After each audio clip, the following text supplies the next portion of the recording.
Rita screamed as another sharp pain tore through her body. "Push! Push!" the midwife shouted. Rita stood in the centre of the square, weak and shaking, holding her newborn babies tightly. Her knees dropped to the ground. "Please don't do this," she cried. The chief raised his hand. "This village does not accept twin daughters," he said coldly. Rita crawled forward, tears pouring down her face. "I beg you, they are innocent." But the villagers stepped back. No one helped her. The chief turned away. "Take her to the forest," Rita screamed as she clutched her babies closer. "Please." But the guards dragged her away while the villagers watched in silence. How did her life come to this? What will now happen to Rita in the evil forest? So sit back as we dive into this shocking story, Grace and Hope. To understand Rita, you had to understand what she had already survived before that terrible morning in the square. Her husband, Emeka, had been a quiet and industrious man, a farmer who woke before dawn and did not rest until the light had failed. He was not a man of many words, but he had been faithful, and in the years they had together, their small home had known something close to contentment. Then the sickness came. It took Emeka slowly, over the course of a single dry season. And when it was done, Rita was left alone in a village that had never quite considered her one of its own. She had come from another place. She spoke with a slightly different lilt. She had no mother-in-law to champion her, no family with land or cattle to support her claims. She had only herself and the small patch of earth Emeka had left behind. And so Rita had worked. She washed other people's clothes in the river before sunrise, hauling heavy bundles on her head with her back straight and her face composed. She carried firewood from the forest on days when the village men would not go. She helped in the market, carrying goods, sorting produce, doing whatever small job presented itself. She was not proud about what she did. She was practical. She survived. Despite her struggles, Rita had been known in the village for her kindness. When a neighbour's child was ill, Rita brought food. When the old woman at the end of the road could not carry water any longer, Rita carried it for her. She had never refused help to anyone who asked, even when she herself was hungry. The same village had always accepted her service. Now it rejected her children. The twins were tiny, as newborn babies always are, but to Rita, they were the most remarkable things she had ever seen. She named them quietly, in the hours before they were dragged to the square, pressing her lips to each small forehead in turn. Grace and Hope. She chose those names deliberately, with the specific intention of a woman who understood that names were not merely labels, but prayers. She needed Grace, the unearned and undeserved gift of survival. She needed Hope, the stubborn refusal to believe that the story was already over. To the village, these two small girls were an omen. Twin daughters, born in the same hour, were believed to carry a dark energy, a doubling of misfortune, a sign of imbalance in the spirit world. It was not personal. It was simply the tradition that had been handed down, unchallenged, through the generations. The chief had not invented the rule. He was merely its instrument. But Rita did not believe in the omen. She believed in the small, warm weight of her daughters in her arms, the way they breathed in and out, the way their tiny fists clenched even in sleep, as though holding on to the world. She would hold on too. The forest at the edge of the village had a name in the local tongue that translated roughly as the place of the watching trees. Children were told stories about it from infancy, stories of spirits that walked between the trunks at night, of voices that called from the darkness to lure the unwary. It was the kind of place that lived large in the imagination and small in reality. But even so, no one went there without reason. Rita was deposited at its edge and left. The guards did not push her in. They simply stopped walking, dropped her small bundle of possessions, a cloth wrap, a gourd for water, a worn blanket at her feet, and returned to the village without looking back. Within minutes, the sound of their footsteps had faded entirely, and Rita stood alone at the threshold of the forest with 2 newborn babies in her arms, and the whole terrible weight of her situation pressing down on her like something physical. She stood there for a long time, long enough for the sun to shift, long enough for both babies to cry, be soothed and fall back to sleep against her chest. Then she walked into the trees. The first night was the hardest thing she had ever endured. She had no shelter. She had no fire. The forest at night was alive with sounds. She could not identify the creak and groan of trees in the wind, the rustle of unseen creatures in the undergrowth, the occasional shriek of something distant and unknown. Rita sat with her back against the widest tree she could find, wrapping the babies in the blanket and pulling her worn cloth around them all, and she did not sleep. She watched the darkness with wide eyes and prayed to every spirit she had ever been taught to pray to. She prayed to her dead mother. She prayed to Emeka. She prayed quietly and without ceremony to whatever force had seen fit to give her 2 daughters in a world that had just decided daughters were dangerous. When the grey light of morning came creeping through the canopy, Rita was still sitting upright, her arms aching from the weight of the babies, her back sore from the bark of the tree. She had survived the night. It was, in that moment, enough. In the days that followed, Rita learned the forest the way the starving learn to eat, out of absolute necessity, with total attention.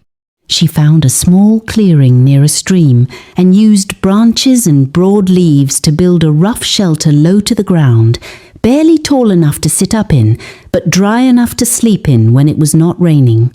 She learned which berries were safe to eat by watching the birds. She dug roots from the ground and boiled them in the gourd over a fire she coaxed from dry leaves and 2 sharp stones. She was always hungry. She went without food on many days so that she could have the strength to breastfeed the twins. There was a specific kind of pain in that sacrifice. Not the sharp pain of injury, but the slow, grinding pain of a body eating itself from the inside. Rita accepted it as part of the arrangement between herself and survival. The storm arrived without warning. In the 2nd week, it came in the afternoon, announced only by a sudden stillness in the air. The birds went quiet, the insects stopped, the wind dropped to nothing, and then the sky opened. Rain fell, not in drops, but in curtains, in walls, in a roaring grey flood that turned the forest floor to mud within minutes. The small shelter Rita had built from branches collapsed under the weight of the water, leaving her and the babies exposed on the ground. Rita gathered grace and hope and ran. She found the hollow of an ancient tree, barely large enough for the 3 of them, and pressed herself inside, curling her body around her daughters like a shell, letting the rain hammer her back while she kept the babies dry against her chest. She sang to them through the storm, low, wordless songs, more to reassure herself than them. The storm lasted most of the night. By morning, Rita's back was bruised and raw from the bark, her dress soaked through to the skin, her teeth chattering, but Grace and Hope were dry. They were warm. They were alive. Rita wept with relief, and then she got up and began rebuilding. Weeks passed. The forest remained dangerous in ways that had nothing to do with spirits. One afternoon, as Rita made her way along the stream searching for water plants she knew were safe to eat, she heard a sound from the bushes to her left, a heavy, deliberate movement, too large to be a bird. She froze.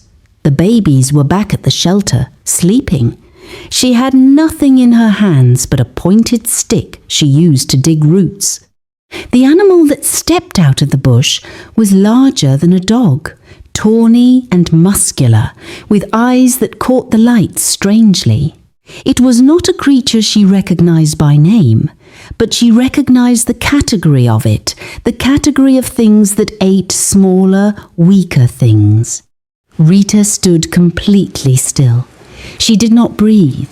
She thought of Grace and Hope back at the shelter, and the thought drove through her like a blade, not fear for herself, but for them.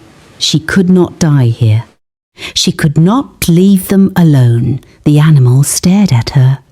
A long, assessing moment stretched between them, loaded with the particular tension of predator and prey.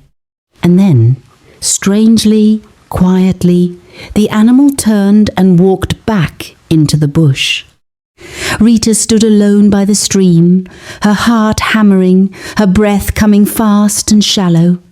After a long while, she allowed herself to exhale. She did not know why the animal had walked away. She did not need to know. She picked up her stick, filled her gourd, and went back to her daughters. Back in the village, something strange had begun. It started with the river. Within days of Rita's banishment, the wide brown river that had always flowed steadily through the valley began to sink. Not dramatically, not the sudden catastrophic dropping of a flood in reverse, but slowly, measurably, in the way that only people who relied on it for their lives would notice. The older women noticed first. They came back from the river with less water in their pots. Then the men noticed the cattle standing in shallower water than before. Then everyone noticed. The chief said it was the dry season. But the dry season had come and gone the same way for 40 years, and the river had never dropped like this before. Then the crops began to fail. Yams that should have been growing thick and strong in the ground came up thin and brown. Corn that had sprouted promisingly in the first weeks stopped growing. A blight moved through the groundnut fields with a terrible efficiency, and by the time it was done, 3 families had lost almost everything they had planted. The livestock fell sick next. Goats developed sores that would not heal. 2 of the chief's cattle died within the same week, for no reason the village healers could identify. The whispers started quietly, the way whispers always do at the edge of conversations, in the pauses between other words, in the looks exchanged between women at the river in the early morning. Some of the older villagers, the ones who remembered the last time the village had acted against its traditions of mercy, began to wonder aloud whether the spirits might be displeased. The chief heard the whispers and dismissed them. He held a ceremony to appease the ancestors. He sacrificed a goat and poured libations at the old shrine. Things did not improve. Among all the voices in the village, one was loudest in its certainty, a woman named Ngozi, who had lived 2 houses down from Rita for years and had never quite forgiven her for being liked by people Ngozi wished liked her instead. Ngozi had a talent for making her personal resentments sound like public concerns.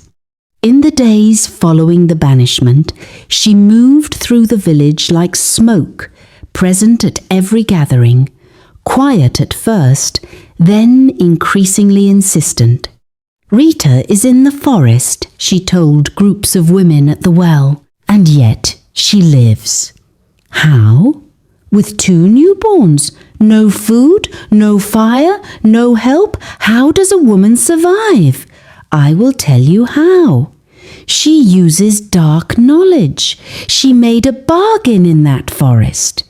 Whatever lives in those trees has given her power, and that power is what is draining our river. That is what is killing our crops. Some people listened. Fear is always hungry, and Ngozi offered it a satisfying meal, a clear villain, a simple explanation, a reason why bad things were happening that pointed away from the village's own actions and towards someone already on the outside. Others were not convinced. A few of the older men, quietly and without saying so directly to the chief, felt a growing unease about what had been done. A widow with newborn daughters, sent to the forest alone. Whether the tradition was ancient or not, there was something that sat uncomfortably with them about the memory of Rita crawling in the dust, begging for her children's lives. The village began to split, not dramatically, not in open conflict, but in the small ways that matter most, in who spoke to whom, in which families ate together at the evening fires, in the careful silences that appeared in conversations where agreement had once been automatic. In the forest, unaware of any of this, Rita's daughters were growing. It is one of the small miracles of children that they grow regardless of circumstances.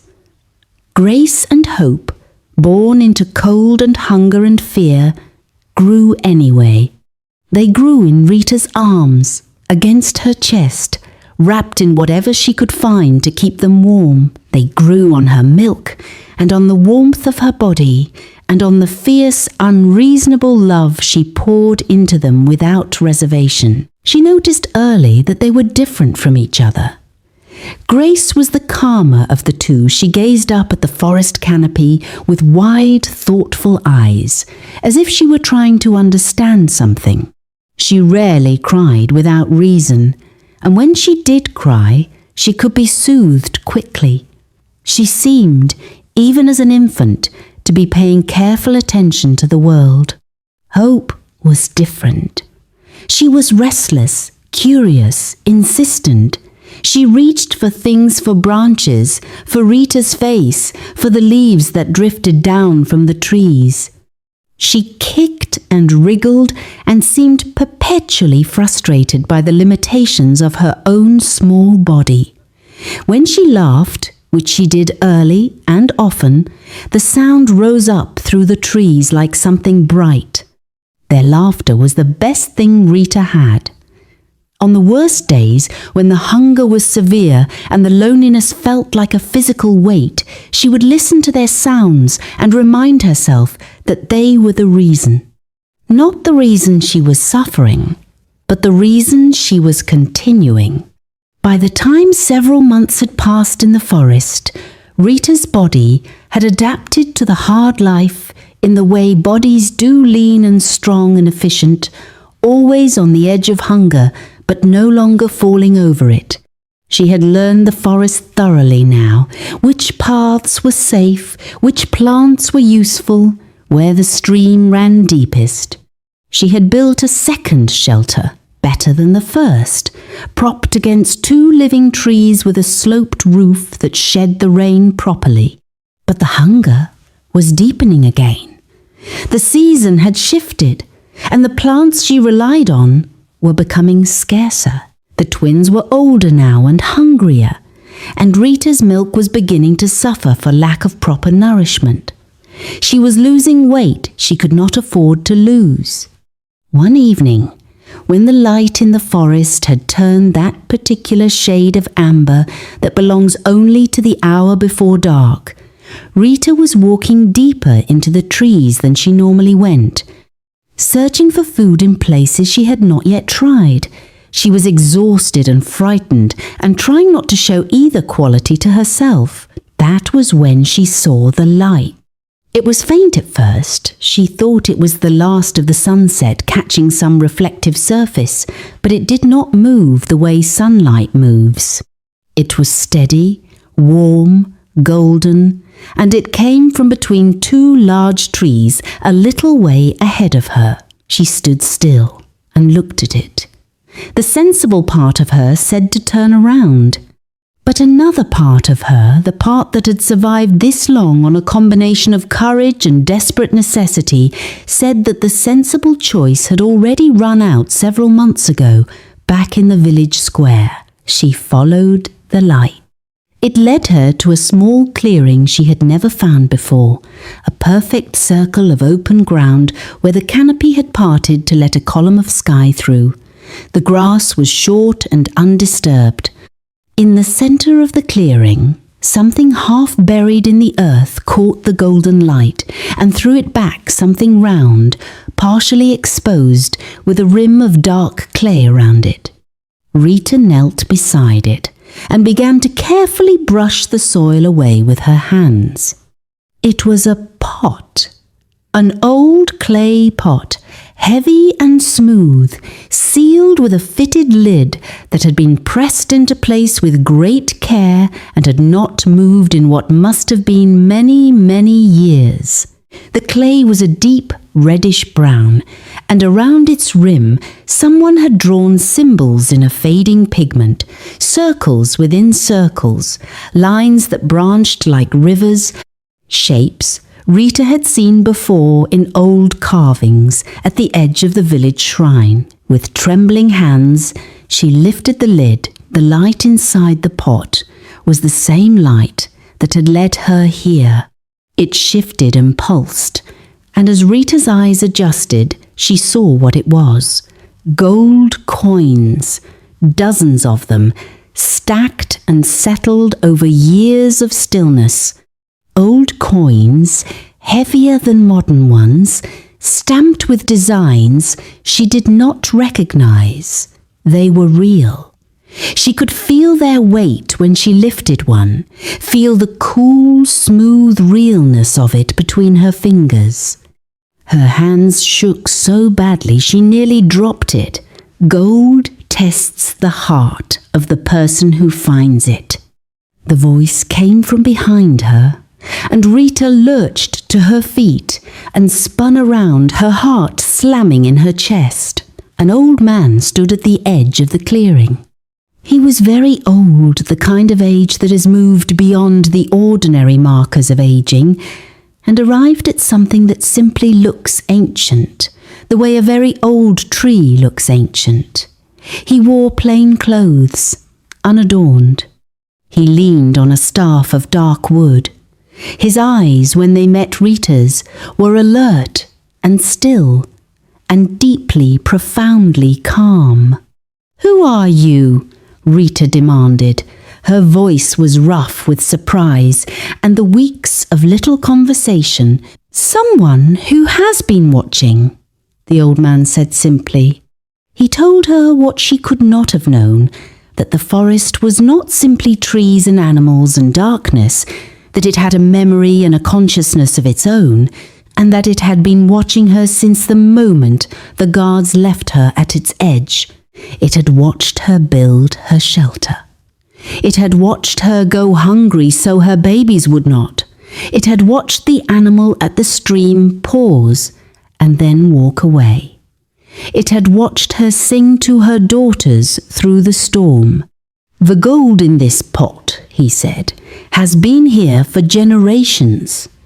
Many people have passed near this clearing in that time. Some were looking for it. Some stumbled close to it without knowing. The forest has only ever shown it to one kind of person." "What kind?" Rita asked. "The kind whose suffering has not made them bitter," he said. "The kind who have every reason to wish harm on others and have chosen instead not to. You have been in this forest for months, Rita. I have heard you speak about the village. You have wept. You have been angry. But I have never once heard you curse them.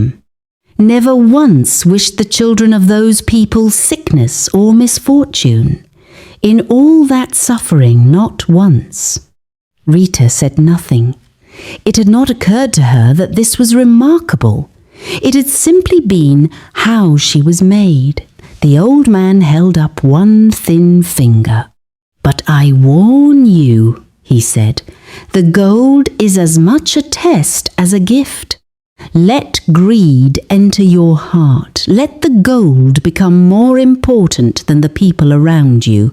Let it make you hard and selfish and hungry for more, and it will disappear as if it never existed. Use it with the same heart that found it, and it will serve you for the rest of your life." Rita looked down at the coin still in her hand, then back at the old man. "I only want to keep my daughters safe," she said. "I only want to build something that will last." The old man nodded slowly, the way people nod when they have already known the answer to a question. "Then this is yours," he said, and he walked back into the trees and was gone. Rita stood alone in the clearing for a long time after he left. The light in the pot had settled to a warm, steady glow.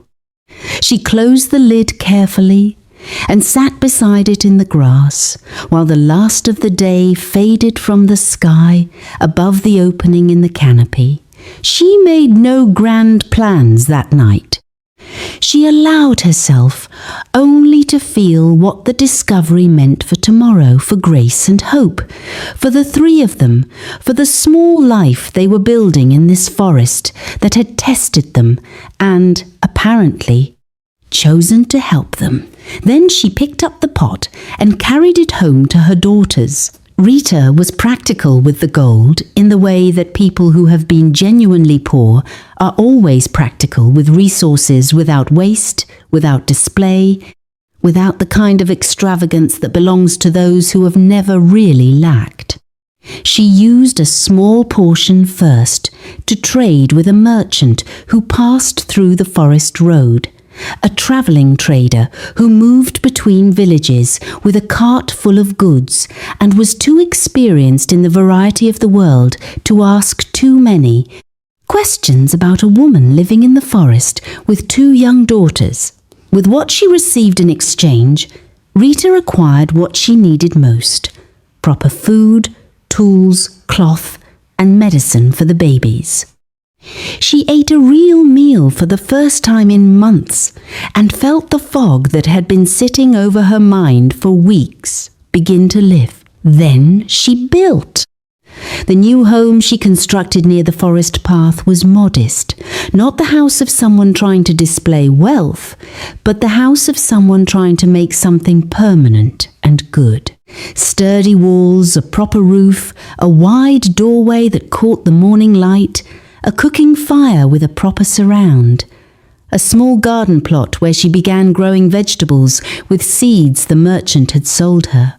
The path that ran past her door was travelled regularly by people moving between the surrounding villages, traders, messengers, farmers, going to distant markets, occasional families on the move. Rita began offering water to those who stopped, then food, then, as the months passed and her resources allowed, a place to rest for those who were too tired or ill to continue. She did not do this as a strategy. She did it because it was who she had always been, someone who found it difficult to see need and not respond to it. The gold allowed her to be that person on a larger scale than the small kindnesses she had managed in the village before. Word spread along the path, the way good things spread. Slowly, person to person, carried in the mouths of those who had experienced it firsthand. "There is a woman in the forest," travellers said to one another. "She gives water and food. She asks nothing in return. She has 2 daughters who greet you at the door." They began to call her place the House of Welcome. Grace and hope grew into the kind of children that the forest produces, strong and observant and unafraid of the natural world, in a way that children raised inside walls never quite are. They knew the names of birds and the feel of rain before it arrived, and the smell of the specific mushrooms that were safe to eat. They spoke to strangers without shyness, because they had grown up watching their mother speak to strangers with openness. Grace was becoming, as Rita had always sensed she would, a thinker. She asked careful questions and listened to the answers with a concentration that made adults feel properly attended to. She had her father's quietness. Without his reticence, she chose when to speak and when to observe, and she chose well.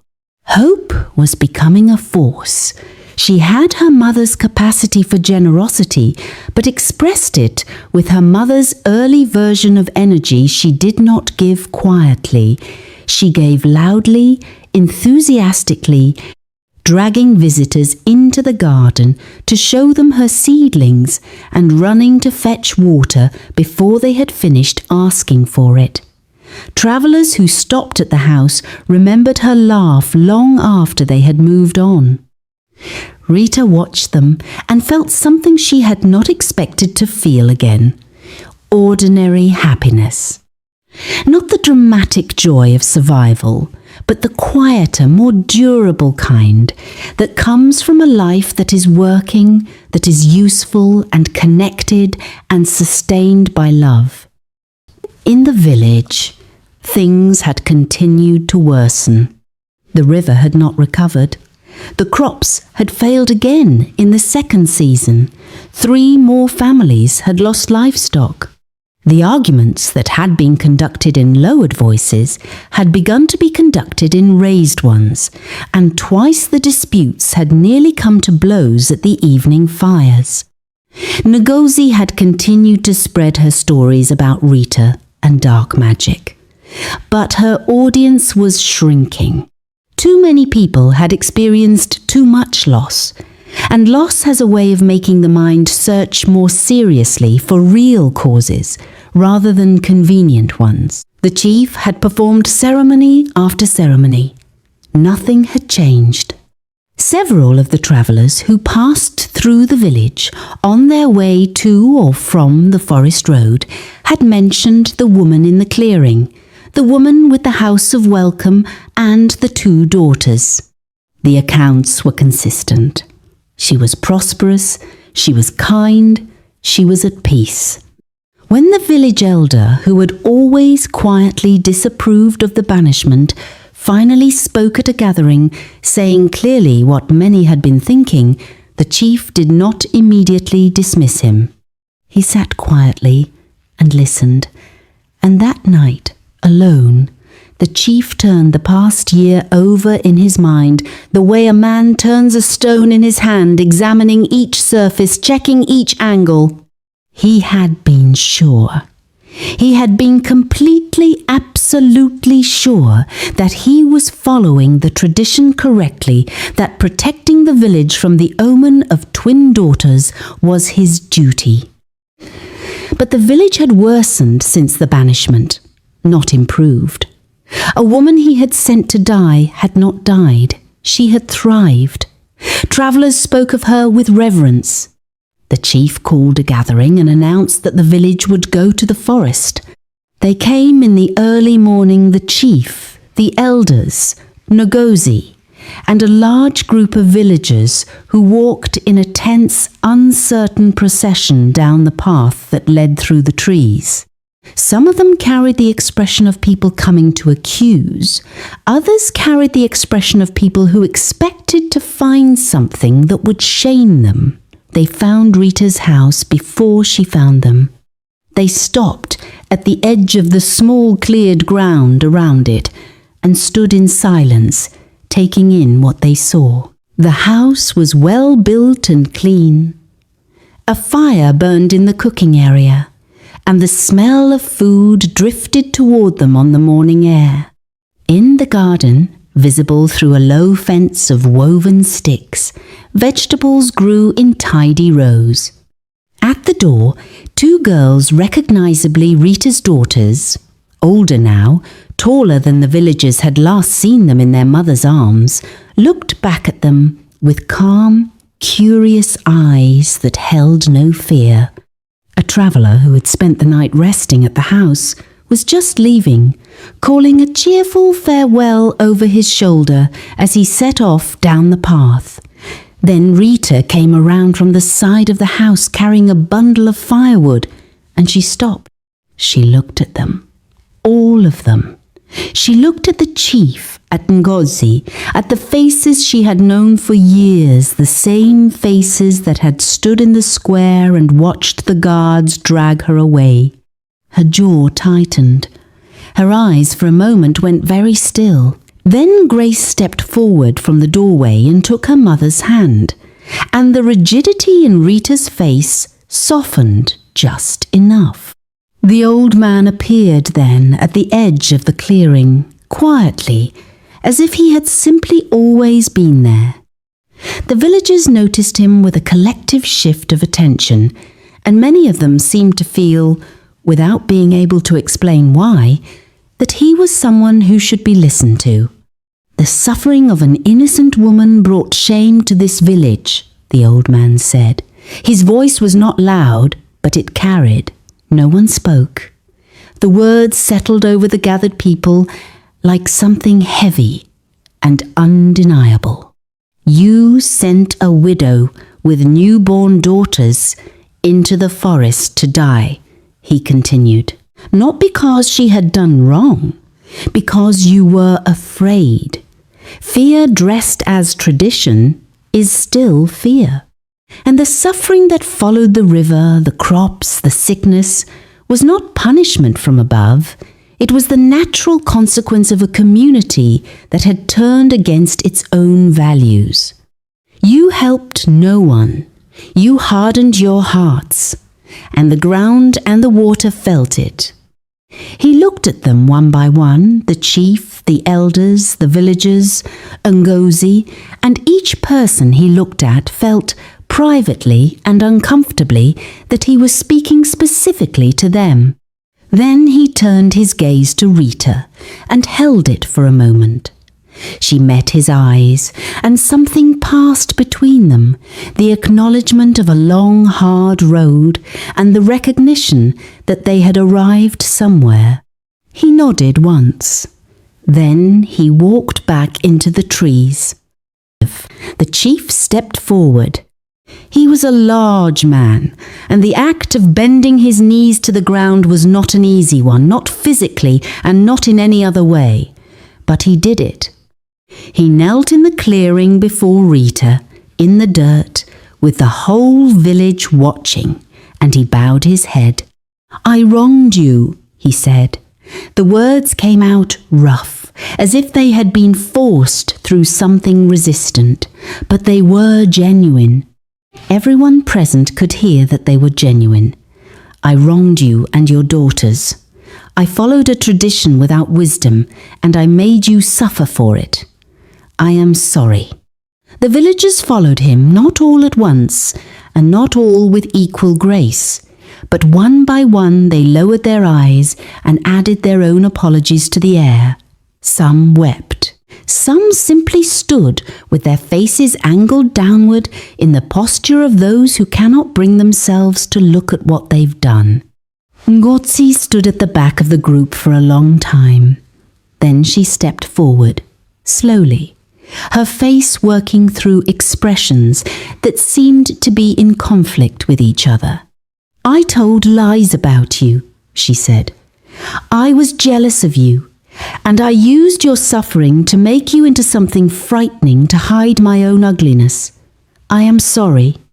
It was, for Ngozi, a very large thing to say. Rita could see the cost of it in her face. Rita stood quietly through all of this. She let each apology land. She did not rush to answer, because the question of what to say required more than a quick response. She thought about the night they had dragged her away. She thought about the cold and the hunger and the animal by the stream. She thought about building the shelter alone while her daughters cried in the dark. She thought about every morning she had woken up in the forest and had to choose again to continue, not because continuing was easy, but because giving up would mean leaving Grace and Hope without her. She thought about the old man's words the night she found the pot.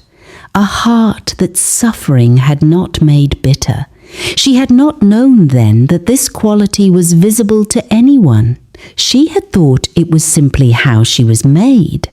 But now she understood it differently. Bitterness would have been understandable. Bitterness would have been justified. And bitterness would have trapped her, kept her anchored to the worst moment of her life, prevented her from building anything new, poisoned the love she was able to give her daughters. She had survived not only because of practical resourcefulness, not only because of the gold, not only because of the forest's strange mercy. She had survived because she had refused, even at the lowest point, to become less than herself. She looked at the chief, still kneeling in the dirt. "Stand up," she said quietly. He stood. "What you did was wrong," Rita said. "What this village did was wrong. I will not pretend otherwise, and I will not stand here and tell you it did not hurt. It hurt me in ways that I will carry for the rest of my life." She paused. "But I also know what bitterness costs. I have watched it eat at people, watched it hollow them out from the inside until there was nothing left but the wound. I will not let that be my daughter's inheritance." She looked at Grace and Hope, who were standing at the door of the house watching everything with their characteristic expressions. Grace thoughtful, Hope alert. "I forgive you," Rita said. "All of you. Not because what happened was acceptable, but because I choose to live forward rather than backward. And I want my daughters to live in a world where that is possible." The return to the village was not a simple reversal. It was a process slow, sometimes awkward, occasionally painful of rebuilding a relationship between Rita and the community that had failed her. The chief offered Rita a proper home in the centre of the village, with land and the formal recognition of her daughters as full members of the community. There was a ceremony, conducted with the seriousness that the village reserved for its most important occasions, in which Grace and Hope were welcomed not despite being twin daughters, but as twin daughters, as proof that the old belief had been wrong, and as a declaration that the village was prepared to change. The rumours about dark magic stopped. Without Ngozi's voice behind them, and without new suffering to feed them, they simply lost their energy and faded. Ngozi herself became, in time, a quietly changed person, not dramatically transformed, but diminished in her meanness by the experience of having spoken the truth about herself in public and found that she had not collapsed from it. She and Rita were never close friends, but they were civil. And civility, in its way, is also a kind of peace. The river began to rise again within weeks of Rita's return. The practical-minded said it was the natural cycle of the seasons, that the drought had simply ended. The spiritually minded said something had been healed in the village's relationship with itself and with the forces it had wronged. Rita did not weigh in on this question. She simply watched the river fill and planted her garden and cooked meals in her new home and felt the specific satisfaction of a life rebuilt.